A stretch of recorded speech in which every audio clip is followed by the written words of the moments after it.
नमस्कार. तनुजाज रेसिपीजमध्ये तुम्हा सर्वांचं स्वागत आहे.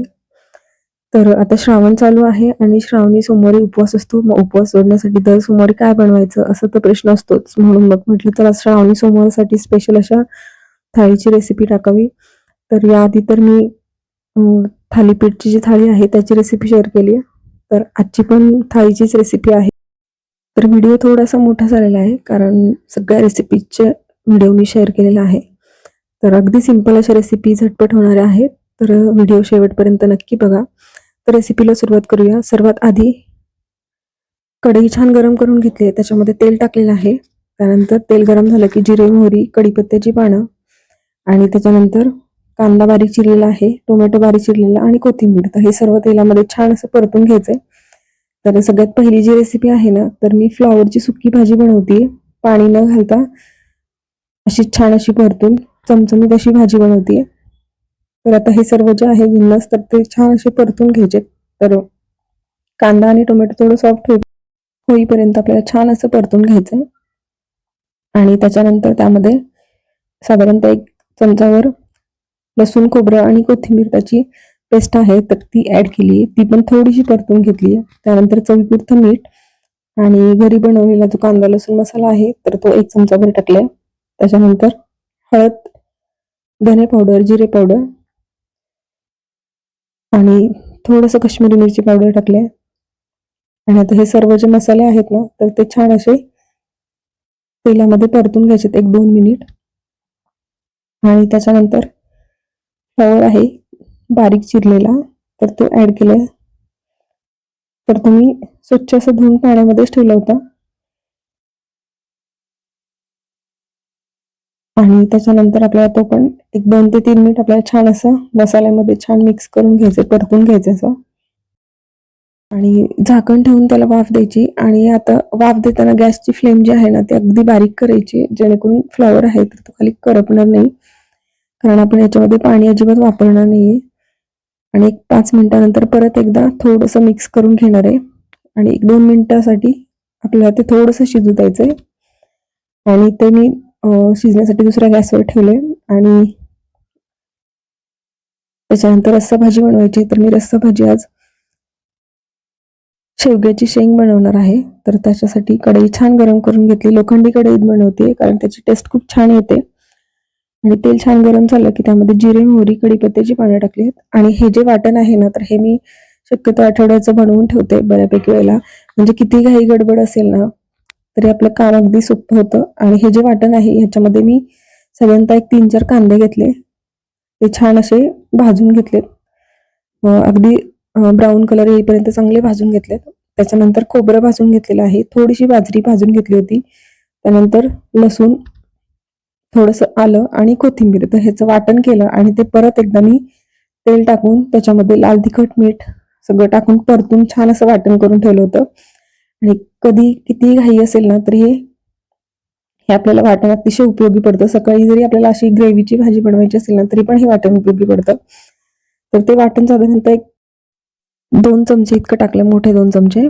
आणि ते परतून घेतलं. त्यानंतर शेवग्याच्या शेंगा टाकल्या, कोथिंबीर बारीक चिरून टाकली. आणि आता हे छान असं त्या वाटणामध्ये परतून घेतलं परत एकदा. आणि खूप जास्त वेळ परतावं लागत नाही कारण वाटण जे आहे ना ते छान असं चमचमीत परतून ठेवलं होतं मी. आणि थोडंसं पाणी टाकले कारण ते खाली लागत होतं म्हणून. आणि त्याच्यानंतर थोडंसं परतून घेतलं. आणि शक्यतो बऱ्यापैकी भाज्यांना मी मूग डाळ वापरते जेणेकरून भाजी चवीला तर छान होतेच आणि दाटसर पण होते थोडीशी. थोडंसं झाकण ठेवून उकळी येऊ दिली आहे. आणि पाणी जे आहे ना तर ते गरम वापरले भाजीला, त्यामुळे भाजीची चव खूप छान येते. आणि आता भाजी शिजतीये तर तोपर्यंत भोपळ्याच्या पुऱ्या बनवणार आहे. तिखट गोड पुऱ्या किंवा गोड घारके पण बनवतो मी, पण आज म्हणलं चला तिखट पुऱ्या बनवूया. तर त्याची तयारी करतात आई. तोपर्यंत मग मी मुळ्याचा ठेचा बनवायचा होता मला, तर तो बनवणार होता, त्याचीच तयारी केली. तर कढईमध्ये तेल गरम करून घेतलं, त्याच्यामध्ये जिरे, मोहरी टाकलं आणि हिरवी मिरची, लसूण आणि कच्चे जिरे आहे ना तर ते ठेचून घेतलंय खलबत्त्यामध्ये. तर ठेचा आहे त्याच्यामुळे मग मी ते मिक्सरला जास्त बारीक असं वाटण थोडंसं जाडसर असं ठेवलंय, त्यामुळे त्याची चव खूप छान येते. त्यानंतर मुळा आहे तर त्याची साल काढून घेतली आणि तो बारीक किसणीने खिसून घेतला आणि आता तो ऍड केलाय. त्यानंतर चवीपुरतं मीठ आणि आता हे सर्व जे आहे तर ते छान असं आपल्याला परतून घ्यायचंय. एक 5 ते 10 मिनिट मध्ये आपली ही भाजी तयार होते. असं छान असं परतून घ्यायचंय आणि मुळा अगदी पटकन शिजला जातो कारण आपण तो किसून घेतलेला आहे. त्यानंतर वरून थोडीशी कोथिंबीर टाकली आहे बारीक चिरलेली आणि त्यानंतर परत एकदा हे छान सर्व मिश्रण आहे ना तर ते छान एकत्र मिक्स करून घेतलंय, चांगलं परतून घेतलंय. तर याला झाकण वगैरे ठेवून शिजू नाही द्यायची गरज कारण हे पटकन असं शिजलं जातं. मी असंच परतून परतून एक 5 मिनिट असंच परतून घेतलंय आणि अगदी झटपट मुळ्याचा ठेचा पण तयार झालाय. आणि इकडे जे भोपळा होता तर त्याच्या अशा फोडी करून घेतल्यात किसण्यासाठी आणि बारीक साईडने किसणीच्या सर्व फोडी आहेत तर ते छान अशा किसून घ्यायचे. तर साधारणतः एक 2 ते 2.5 वाटी इतका किस होता त्याचा पडलेला आणि त्याच्याच मध्ये भरपूर अशी बारीक चिरलेली कोथिंबीर ऍड केली आहे आणि ते पार्थला मदत करायची होती. तर सगळे मसाले ऍड करतो तो. तर त्याच्यामध्ये धने पावडर, थोडीशी जिरे पावडर, त्याच्यानंतर लाल तिखट आहे हे घरी बनवलेलं आणि थोडंसं काश्मीरी मिरची पावडर पण ऍड करायची आहे. तर साधारणतः एक 2 चमचे लाल तिखट टाकले. तिखट तुम्ही तुमच्या आवडीनुसार कमी जास्त करू शकता. आणि त्याच्यानंतर थोडीशी हळद टाकली. हळदीमुळे पुऱ्यांना रंग खूप छान येतो. आणि त्याच्यानंतर अगदी चवीपुरतं मीठ ऍड करायचं आहे. आणि भोपळा जो आहे ना किसलेला त्याला भरपूर असं पाणी सुटलेलं असतं त्यामुळे खूप जास्त पाणी ऍड करावं लागत नाही. तर आधी पीठ जितकं आपल्याला आवश्यक आहे तितकं पीठ त्याच्यामध्ये ऍड करायचं. साधारणतः एक 2-3 वाट्या पीठ ऍड केलं आणि पहिल्यांदा कोरडं मिक्स करून घ्यायचंय म्हणजे आपल्याला पाणी नंतर किती ऍड करायचं तर त्याचा अंदाज पण येतो. तर अगदी अर्धा ग्लासच पाणी लागले आणि पीठ आहे तर ते छान भिजवून तयार झाले आणि भाज्याही आपल्या तयार झालेल्या आहेत. तर त्याच्या पुऱ्या लाटून घ्यायच्यात. त्याच्या पुऱ्या खूप छान आणि टेस्टी लागतात आणि तेलावरच लाटायचे कारण आपल्याला तळून घ्यायचं असतं त्यामुळे पीठ वगैरे टाकलं तर तेल बऱ्यापैकी खराब होतं कारण पिठाचे जे बारीक कण असतात ते तेलामध्ये अगदी काळे होऊन जातात त्यामुळे तेल पण खराब होतं. तर बघू शकता तुम्ही कढईमध्ये छान असं तेल गरम करून घेतलंय आणि त्याच्यामध्ये एक एक करून आपल्याला पुऱ्या सोडायचे आणि छान अशा पुऱ्या ज्या आहेत तर त्या पण आपल्या बनवून तयार झाल्या.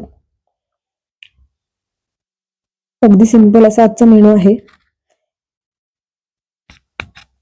तर याच पद्धतीने मी सगळ्या पुऱ्या ज्या आहेत तर त्या छान अशा तळून घेतेय. तर बघू शकता छान अशी शेवग्याच्या शेंगांची भाजी, त्यानंतर सुकी भाजी फ्लॉवरची, मुळ्याचा ठेचा, थोडीशी जवसाची चटणी पण घेतली होती मी. त्यानंतर छान पुऱ्या आणि गोडामध्ये आज वेगळं काही बनवलं नव्हतं. रव्याचे लाडू बनवले होते ना, मग रव्याचा लाडू ठेवलेला आहे गोडामध्ये. कारण पुऱ्या पण आहेत ना तर त्या तिखट पुऱ्या आहेत त्यामुळे मी खीर वगैरे असं काही बनवलं नाहीये.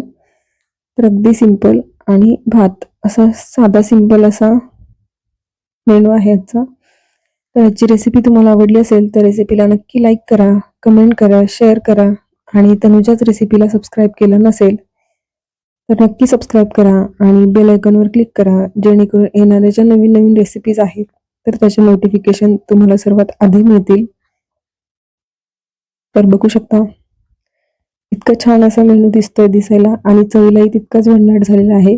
तर तुम्ही या सगळ्या रेसिपी ज्या आहेत तर एकदा नक्की करून बघा कारण श्रावणातल्या सोमवारी उपवास सोडण्यासाठी काय बनवायचा हा तर प्रश्न असतोच. तर तुम्ही या रेसिपी एकदा नक्की ट्राय करा. धन्यवाद.